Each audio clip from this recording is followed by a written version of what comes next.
Subject pronounce series के पिछले video में हमने ये डिस्कस किया था कि किसी सेंटेंस में मेल के नाम के बदले हम ही प्रोनाउन का प्रयोग करते हैं। जैसे यहाँ पर ही ईट्स, अगर मेल स्पीकर के पास है तो ही ईट्स का अर्थ होता है यह खाता है, और अगर मेल स्पीकर से दूर है तो ही ईट्स का अर्थ होता है वह खाता है।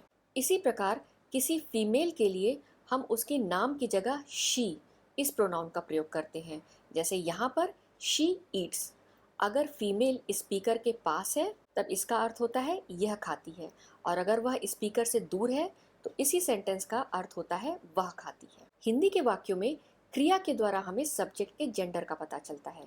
जैसे यहाँ पर खाता मेल के लिए, खाती फीमेल के लिए। और यहाँ पर यह ध्यान दीजिएगा कि दोनों ही सेंटेंस में सर्वनाम यानी कि प्रोनाउंस मेल और फीमेल में एक है, लेकिन इंग्लिश में इससे अलग मेल और फीमेल के लिए अलग अलग प्रोनाउंस का यूज़ करते हैं। मेल के लिए ही और फीमेल के लिए she. He eats, she Yeats. अब सवाल ये उठता है कि इस पौधे के लिए किस प्रोनाउन का प्रयोग किया जाए, या फिर इस स्क्वेरल यानी गिलहरी के लिए किस प्रोनाउन का प्रयोग किया जाए, इस बटरफ्लाई के लिए किस प्रोनाउन का प्रयोग किया जाए, इस कुर्सी के लिए किस प्रोनाउन का प्रयोग किया जाए, और इस बच्चे के लिए कौन सा प्रोनाउन का प्रयोग किया जाए। हिंदी में तो सभी वस्तुओं को मेल या फीमेल इन दो जेंडर्स में डिवाइड किया गया है। जैसे हिंदी में इस पौधे के लिए बोलेंगे यह पौधा बहुत जल्दी बढ़ता है, यानी ये मेल जेंडर है। ये गिलहरी है, ये बहुत बुद्धिमान होती है, यानी गिलहरी को फीमेल जेंडर में रखा गया है। वह तितली है, वह उड़ती है, यानी वह तितली फीमेल जेंडर है। यह एक कुर्सी है और यह बहुत महंगी है, यानी कि ये फीमेल जेंडर है। और जनरली हम उन सभी बच्चों के लिए जिनका हम जेंडर नहीं जानते हैं उनको हम मेल जेंडर में रखते हैं। तो जैसे यहाँ पर हम इसके लिए बोलेंगे ये हंसता है। यहाँ तो हमने हिंदी व्याकरण के अनुसार इनके जेंडर्स बांट लिए हैं, लेकिन क्या आप वाकई में इनके जेंडर्स जानते हैं कि ये फीमेल है या मेल है, ताकि हम उनके लिए इंग्लिश में ही या शी का प्रयोग कर सकें? नहीं बता सकते ना? तो आइए अब मैं आपको बताती हूँ कि इंग्लिश में सभी non living things, plants, animals और न्यू बॉर्न बेबी जिनका हमें जेंडर नहीं पता होता है, उनका जेंडर अननोन होता है, तो उनके लिए एक नए प्रोनाउन इट का प्रयोग किया जाता है। इट एक सिंगुलर प्रोनाउन है जो कि third person animal, plant, non living या फिर न्यू बॉर्न बेबी के लिए प्रयोग किया जाता है। इट का अर्थ भी ही और शी की तरह ही पास की वस्तुओं के लिए यह और दूर की वस्तुओं के लिए वह होता है। आइए इट का प्रयोग कुछ सेंटेंसेस में करके देख लेते हैं। यह एक सजावटी पौधा है। It is an ornamental plant. वह एक बड़ा पेड़ है। पेड़ चूंकि दूर है तो उसके लिए वह यूज किया गया है। वह एक बड़ा पेड़ है। It is a big tree. तो यहाँ पर देखिए प्लांट अगर पास है या फिर दूर है, दोनों ही अवस्थाओं में उसके लिए इंग्लिश में इट इस प्रोनाउन का प्रयोग किया गया है। यहाँ आप एक हाथी की तस्वीर देख रहे हैं और सेंटेंस क्या है? यह मेरा हाथी है। It is my elephant. मैंने आपको अभी बताया कि जानवरों के लिए हम इट इस प्रोनाउन का प्रयोग करते हैं, लेकिन अगर ये जानवर किसी व्यक्ति का पालतू जानवर है तब उसके मालिक का अपने जानवर के साथ एक इमोशनल बॉन्ड होता है, और उसे ये भी पता होता है कि उसके पालतू जानवर का जेंडर क्या है, तब वो जेंडर के अनुसार ही या शी इस प्रोनाउन का प्रयोग कर सकता है। जैसे यहाँ पर वह मेरी दोस्त है, शी इज़ माई फ्रेंड। तो यहाँ पे पता चल रहा है कि ये हाथी फीमेल एलिफेंट है। She is my friend. अब यहाँ पर एक छोटा सा न्यूबॉर्न बेबी है जिसके लिए हम हिंदी में कैसे बोलते हैं? वह दूध पी रहा है, और इसी बात को इंग्लिश में हम कहेंगे तो इट इज़ ड्रिंकिंग मिल्क। अब चूंकि इसका जेंडर हमें नहीं पता है तो हम ही या शी इसका प्रयोग नहीं कर सकते हैं।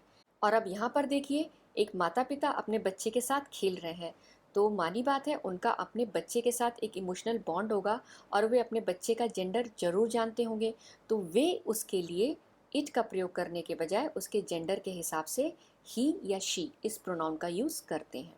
जैसे यह हमारी इकलौती संतान है, he is our only child. अब आपको ही इस प्रोनाउन को देख करके पता चल गया होगा कि ये सेंटेंस जिस बच्चे के लिए बोला जा रहा है वो एक लड़का है, वो एक बॉय है।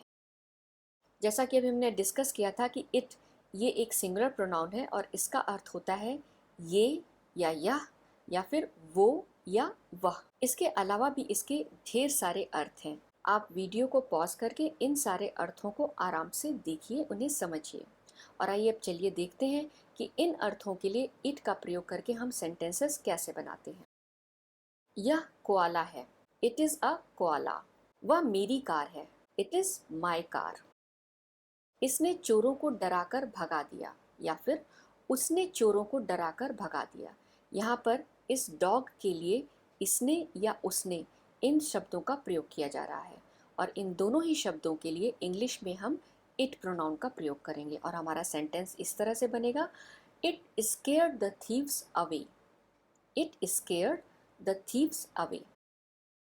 यहाँ पर एक बच्चा है जो कि भूख से रो रहा है, तो इसकी इस अवस्था को ये सेंटेंस बता रहा है कि इसे या फिर इसको भूख लगी है। और इसे इंग्लिश में इस तरह कहा जाएगा, it is hungry. It is hungry. अब आप यहाँ पर एक पांडा है उसे देख रहे हैं, और इसके लिए ये सेंटेंस बता रहा है कि इसे बांस खाना पसंद है। इसे इंग्लिश में इस तरह कहा जाएगा, it likes to eat bamboo. It likes to eat bamboo. यहाँ एक प्लांट है, और इसके बारे में ये सेंटेंस बता रहा है कि इससे हमें ऑक्सीजन मिलती है। इससे, इस शब्द के लिए भी हम इट, इस प्रोनाउन का यूज़ करते हैं। It gives us oxygen. It gives us oxygen. अगला सेंटेंस, यहाँ क्रेडिट कार्ड के लिए ये सेंटेंस हमें बता रहा है कि इससे हमें खरीदारी की सुविधा मिलती है। इससे, इस शब्द के लिए भी इट का प्रयोग किया जाता है। It allows us to shop. It allows us to shop. Shop का अर्थ यहाँ पर हुआ खरीदारी। ये एक हिरन की वैरायटी है, और इसके बारे में ये सेंटेंस बता रहा है कि इसके पास 2 शाखादार सींगें हैं। इसके लिए भी इट, इस प्रोनाउन का इंग्लिश में प्रयोग किया जाता है। It has 2 antlers. It has 2 antlers. Antlers मतलब शाखादार सींगें। अगला सेंटेंस देखते हैं। ये एक प्लांट है जिसमें कि बहुत सारे फूल लगे हुए हैं, तो उसके लिए बोला जा रहा है कि उसमें सुंदर फूल हैं। उसमें सुंदर फूल हैं, तो उसमें इसके लिए भी इट का प्रयोग किया जाता है। It has beautiful flowers.